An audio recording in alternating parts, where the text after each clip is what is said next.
Friends, let's listen then to this week's affirmation for God remembrance. And Swami Kriyanandaji in this book, chiefly, he has taken these uplifting topics, qualities that we all aspire to, and then he suggests a brief, you might say, introduction to them, and he follows it with an affirmation. For those who are new and may not know, an affirmation, Swami Kirandaji said, is a statement of truth, and it's good, it's best to have it positive.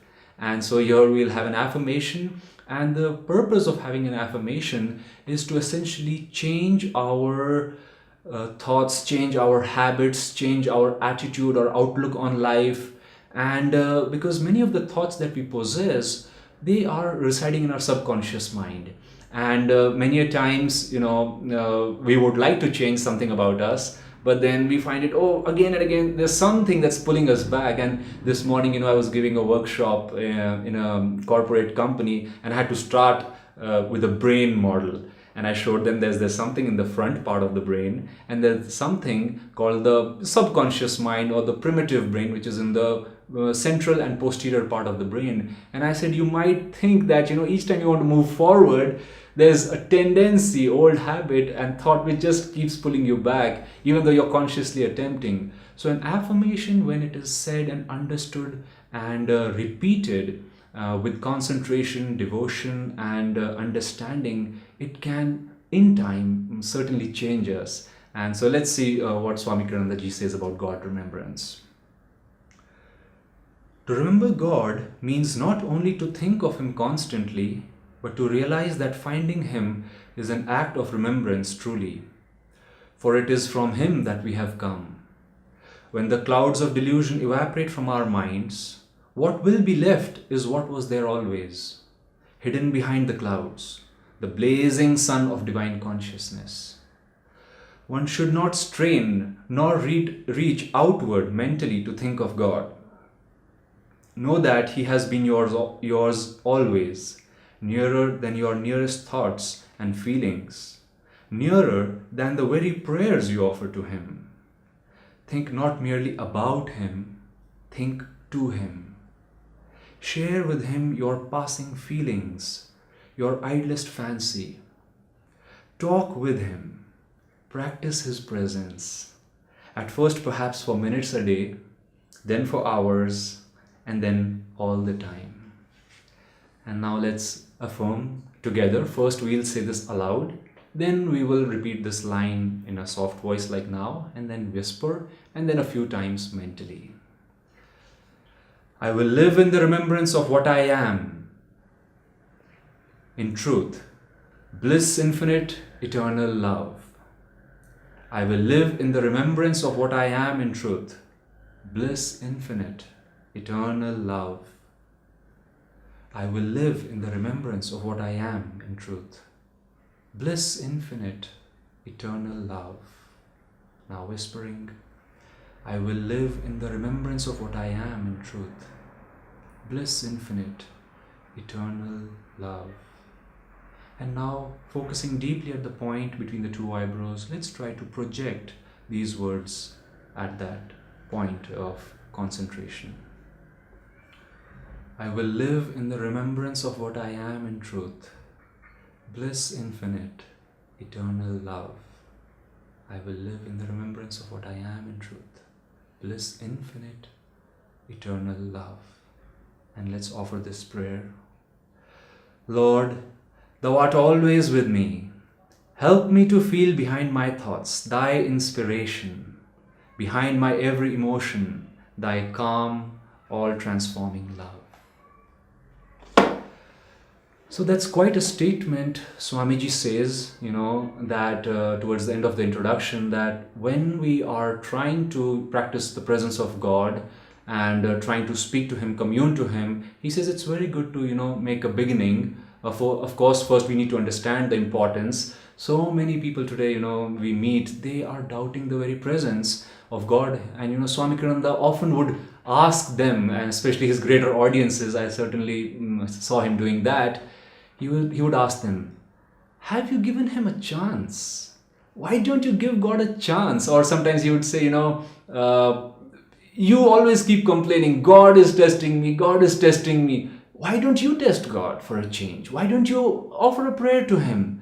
And actually, I was very intrigued by this because that was the way my own mindset changed. I was brought up as a doctor, and I thought it was at the back of my mind in India, and I believe everywhere else. God is a very central part of human culture. And once I remember, I spoke to my father and I asked him, I said, Dad, I was very small, and I said, what is God? And we were having a walk together, and he said, beta, Mahatma Gandhi? I said, yes. He says, let's imagine a few hundred years roll by, and people will maybe take a picture of his and, put it on a frame, and they will revere him as a god. Good people become God. And I liked the explanation till he was explaining it, but then I didn't question him back. But now that I think, at that time I was not satisfied. It seemed like still a small picture of God. And it was more based on people's assumption that a good man must be God. Well, he can be godly. I remember a psychiatrist once asking me, is not every doctor a saint? And I was like, I said, well, they are saintly. Many of them are saintly, probably saints. But I said, God, it's hard to speak about God. But we can start, as Swami Kirananda said, with God remembrance. And on the same lines, when I read autobiography, the thought and the suggestion of every saint in that book was, this is how I tried.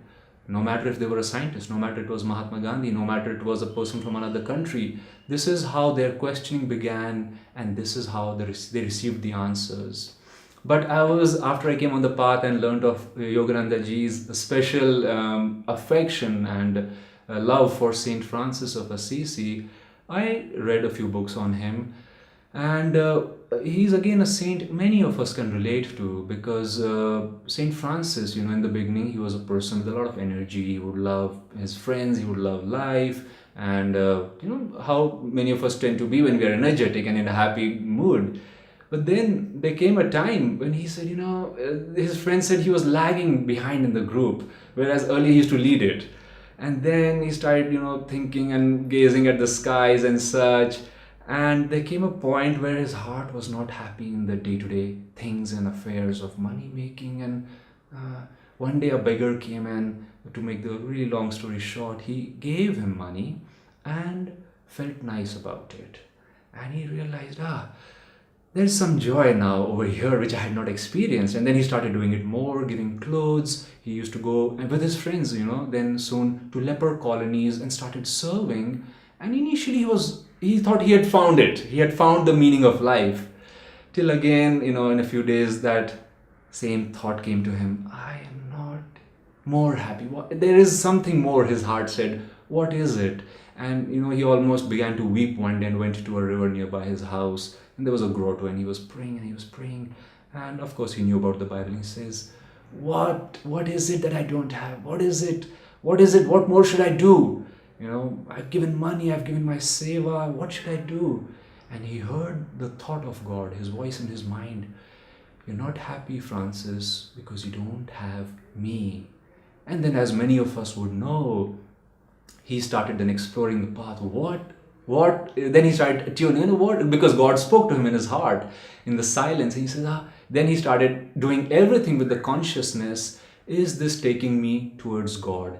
And, God has been in all cultures defined as the height of happiness. Paramahansa Yogananda ji, my guru, his guru, Swami Sri Yukteswar, said, finding God is the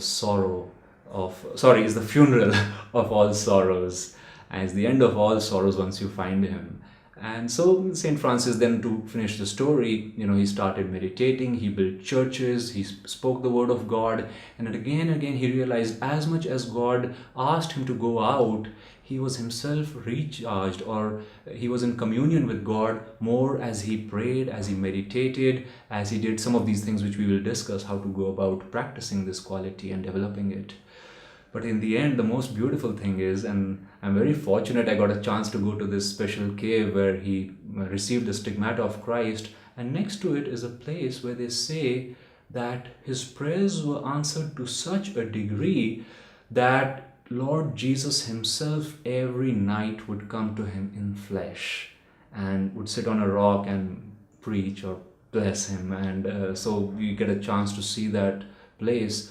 And as I was thinking of this topic, I said that is the fruit of God remembrance. That it's not till you don't try, how will you know? Everybody comes to know anything only by trying. And when we are feeling desolate, that's often when we question the universe, when we question the higher realities, and they are always there. It's so surprising that God waits, and then he waits. Swami Karana said he's in no hurry, because you see what's going to happen it's going to happen once, and it might as well happen from your side, from the devotee's side.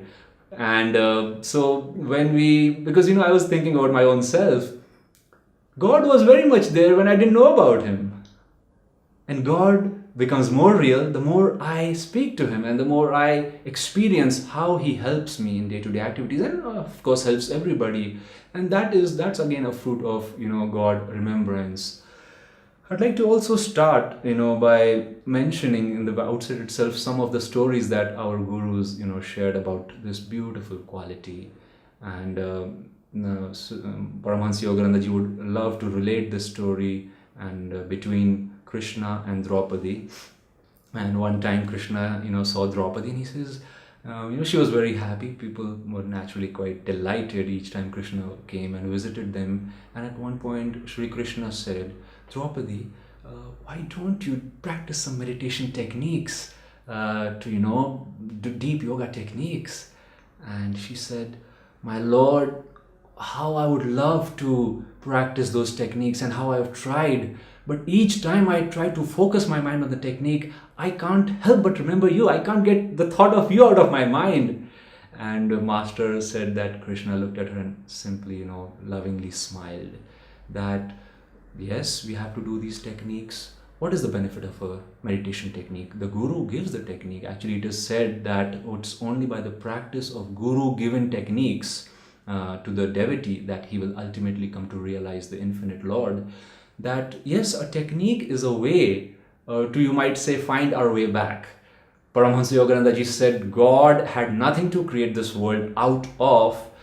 So it is not right to say that he created the world. It is more appropriate to say he became everything.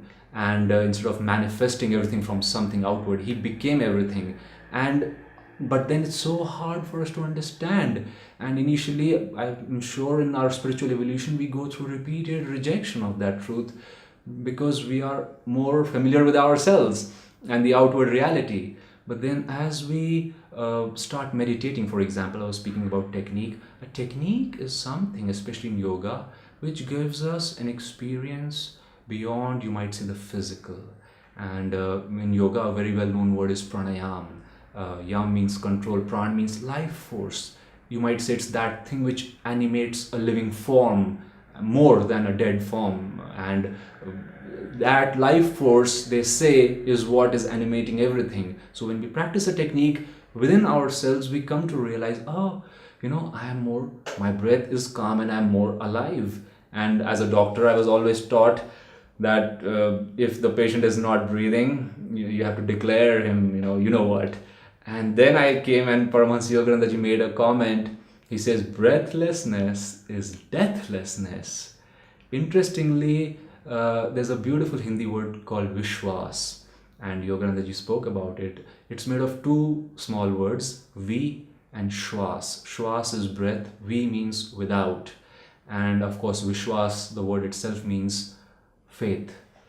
That it's only when your breath has been calmed that the faith will naturally come. Till then we are trying to convince our mind, like I said, our thoughts and ourselves. And again, the outer world pulls us out. So a meditation technique does that. But then if somebody, goes into a rapture by the very mention of God, by the very thought of seeing him or remembering his divine, kindness, well, nothing wrong with that. It's good to enjoy. That's an aspect of God, and we can absorb ourselves in that also.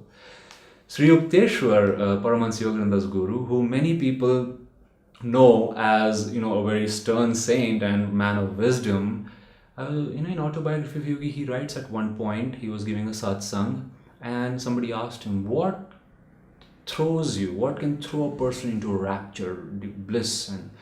And he says, the realization that God alone is. He actually said God is.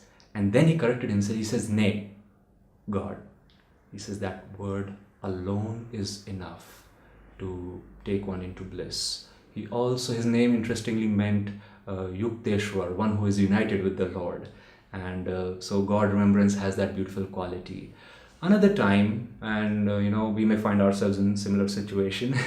I certainly do. Today I've had a busy day, and sometimes you think, despite my best efforts, I could not meditate, or I could not devote myself to the practices that I would have loved. But at that time, we see that Paramahansa Yoganandaji said that at one time he was somewhere in Chicago, I think in the US, and really crisscrossing the place to give lectures and interviews and radio shows, and he was being invited to banquets. And at one point he said, I was feeling that, oh God, I've been talking about God, but I'm not meditating on Divine Mother. And the next time he sat to meditate, right away she came into his vision, and she smiled and she said, in missing me, in remembering me, you were always with me. That we should not think that God is here to punish us. This is a Leela. Only the very, very wise understand it. But we can all experience it at our own level. Swami Karandaji said, start with a few minutes. God remembrance can be done, friends, in many different ways. I spoke of meditation techniques, yes. But another very powerful, and you might even say it's a unique technique to each person, can be the technique of japa. And this is the technique where the name of the Lord is repeated again and again and again. And it could be even something like a small prayer. Reveal thyself, show me yourself, come to me, or joy, joy, joy. Things you can make up what you're aspiring for and make it strong, make it positive, make it an affirmation. Yoganandaji said, never beg. God doesn't like that. Which father would like to see his son beg to him for anything? He would much rather see him, lovingly, rightfully, ask him something across the, you might even say dinner table, that, Dad, you know what, it's time for me to get this from you. And if you're right, if your attitude is right, if you're responsible, you're behaving well, I think, this should not be difficult. One time, somebody was telling me Swami Kiranandaji came out of his room around this time, Christmas season, and he says, I just don't understand what's this whole difficulty thing about finding God. And then he moved into another topic, and people are like, wow, what did he just say? But honestly, friends, the saints themselves say, it's as hard as you make it, or as simple as you want to make it. Swami Kiran that another time said, he says, just because people think of God or speak of God, they think they have to become Him. You can never become Him. You can always feel Him. You can pray to Him that He comes. You can unite your consciousness with Him. You can experience His presence in everything that we do. And that comes through japa. I learned a very beautiful, because why do I mention this? Because many times we are on the go. We are doing something, and repeating the Lord's name is a beautiful way to expand our heart. It can be chanted at the spiritual eye, it can be chanted at the heart center, and thereby you will come to know if something is working for you by your own degree of calmness, your own degree of joy. Like I said, when I didn't know about God, He was very much there, and one time I got really worried. I said, I wonder if I'm doing the right things, will He come to me? And I don't, life is too short, everybody is saying. And then I happened to read a poem of Saint Tukaram in Maharashtra, and he was praying to God so forcefully. First he says, oh, will you come to me? Will you come to me? Then he changes that. He says, well, of course you will come to me. You who have come to millions, why won't you come to me? And I read that, I said, oh, of course, how can He leave anybody lingering or wandering? That is our free will. That is actually an expression of His love. That, go, take your time, do what you want. A very scary thought is that God fulfills our every desire. You should be very careful of the kind of desire you have. And even if you have a desire, Swami used to say at the end, always think of God and offer it to Him, whatever is thy will. God does not want to suppress us. But when we are in ignorance, when we are in forgetfulness of God, We can take the wrong route for a long time and then realize, I got everything, but my joy was missing. Where are my friends? Where is my harmony? Where is the goal I had set myself to? And with these things, we should come back to that. Saint Sukadeva, he said, every moment that is not spent seeking God is a waste, and so don't be afraid of these things. But I also, on the other hand, see that through Karma Yoga, whatever we are doing, offer it to God. Whatever you are praying in your heart, offer it to God. Whatever you're trying to comprehend, it's very fine. It's the ideal thing maybe to tell God, I don't understand what I'm getting into. I don't understand what I'm doing. I don't understand how to do it. Because it's only when we ask these things, is He going to come and help us? People who are proud, who presume things, who are too sure of themselves, it cannot work. At one point, I told myself, I said, I'm in an ashram, I'm in the monastery, why do I have to, why should I, maybe I should take a break, the mind is, otherwise sometimes the mind can be unceasingly thinking of God. And then so I took a break, very conscious break. 8 days had to pass before I realized that I had done things very subconsciously in those days, and there was no joy in those things because I was not asking Master or even walking with His joy. And that I share that story to this day, that fortunately it was just 8 days, that I immediately apologized. I told myself, I corrected myself. I said, God, remembrance is for me. It's not for God. It's not to please God. It's not to fulfill a chart or put a tick on something. Meditation itself, many people say, I'm not made for meditation. Meditation, what we do is preparation for meditation. Meditation, chiefly understood, is absorption in God. It is the state where, and Yoganandaji said, he can be experienced in many different ways. So those are some of the things. And many people, I'll end with this, they have this feeling, especially in today's world, that, if I always keep talking of God, when will I do my work? And so Paramahansa Yoganandaji, in his book, which is now titled God is for Everyone, he writes about Saint Tukaram, that when somebody had pity on him, he was a family man but was not at all earning money. They said, why don't you come and fill my accounts at the end of the day? He said, sure. So after a few days, this person checked the account books, and on every paper where there should have been numerals, he had written God's name and made pictures and written his shlokas, and he was fired. But then Master says that happens. But if you read about Tukaram, he says I didn't perform a single miracle. He used to beg people. He said, believe me, I didn't perform anything. It's the Lord in His kindness who comes to my rescue each time.